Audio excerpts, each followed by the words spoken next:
Қайырлы күн достар, бүгін мен оқтаусыз медовый тортын жасаймыз. Видеоның соңына дейін қараңыздар. Ең алдымен медымызды қыздыратын боламыз. Қызып тұрған медтің үстіне сары майымызды салып, жақсылап ерітіп алатын боламыз.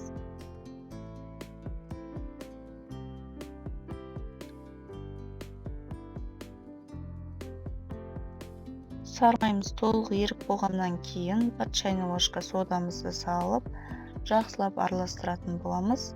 Өте жай отта 1-2 минут қайнатамыз. Медымыздың түсі қоңыршыл түске айналу керек. Осылай медқа содамыз салған кезде осындай реакция болады, көпіршік етіп кететін болады, одан қорықпаңыздар.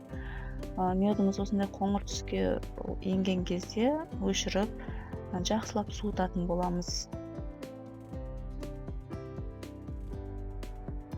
Мінекей медымызды жақсылап суытып алдық. Ендігі кезекте жұмыртқамызды салып, оған қантымызды қосып, жақсылап миксерлейтін боламыз. Көпіршігенше, одан кейін суып тұрған медымызды қосып, бірге араластыратын боламыз. Және шым-шым тұзымызды салып та ұмытып кетпейік.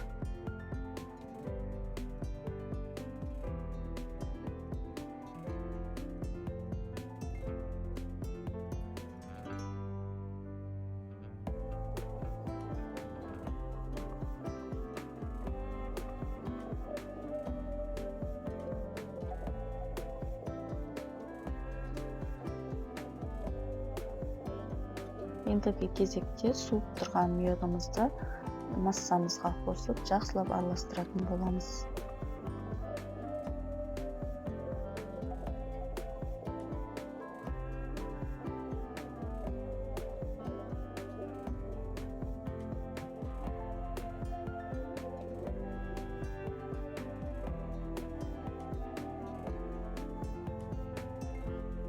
Жақсылап араластырып алғаннан кейін, електен өткізілген ұнымызды қосып, бірдей масса болғанша жақсылап миксерлейтін боламыз.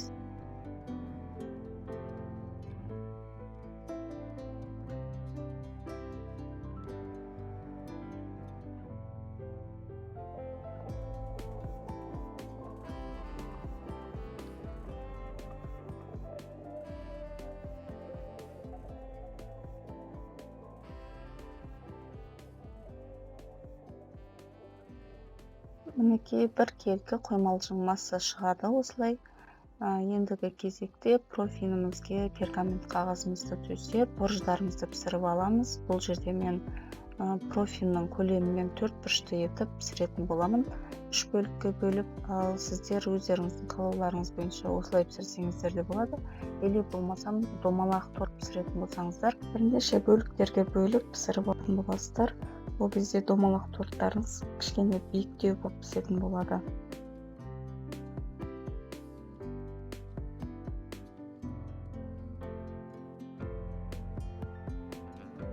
Мінекей қызып тұрған пешімізде 180 градуста 10-15 минутта пісіріп алатын боламыз. Енді кезекте кремімізге кірісеміз. Мінекей қаймағымызға қойытылған сүтімізді қосып, және 1 лимонымыздың согын сығып қосатын боламыз. Және жақсылап миксерлейміз бір келкі масса болғанша. Одан кейін бір 15-20 минутқа холодильникке тоңазытқышқа салып қоямыз. Креміміз кішкене қоюланатын болады. Келесі кезекте корждарымызды жақсылап суытып, толықтай суытып алғаннан кейін шет-шетін кесіп тегістеп алатын боламыз. Шетінде кесілген қалдықтарды жақсылап езіп қойып қоямыз. Оны кейін тортымыздың бетіне әдемдеу үшін керек болады. Корждарымыздың бетіне араларына толықтай кремімізді жағып, барлығын жинап шығатын боламыз.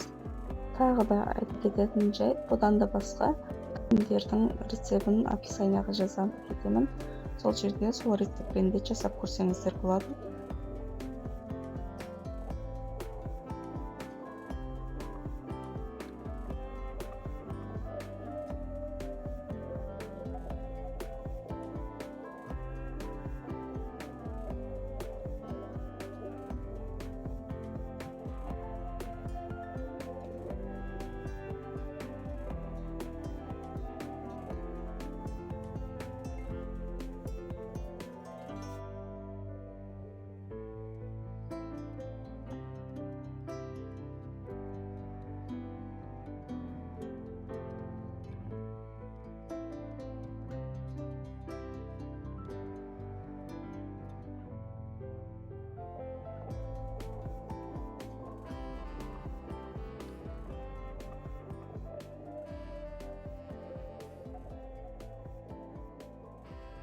тортымыздың кремін жағып болғаннан кейін қалған корждарымызды осылай езіп алып, тортымыздың жан-жағына, бетіне, бүкіл жеріне сүйеп шығатын боламыз. Дайын болғаннан кейін пищевой пленкаға орап, тоңазытқышқа 5-6 сағатқа қойып қоямыз. Бұл кезде мынау кремдеріміз корждарымызға сіңіп, өте нәзік, өте керемет дәмді болып шығады. Қарапайым торттардың бірі, кез келген адам бірден жасағаннан шығатын торттың бірі. Жасап көріңіздер, өте дәмді, өте керемет, дастарханыңыздың сәні болып шығады. Менің видеоларым ұнап жатса, лайк басып, комментарияға сұрақтарыңызды қоя кетіңіздер. Каналыма тіркеліп алуды ұмытпаңыздар.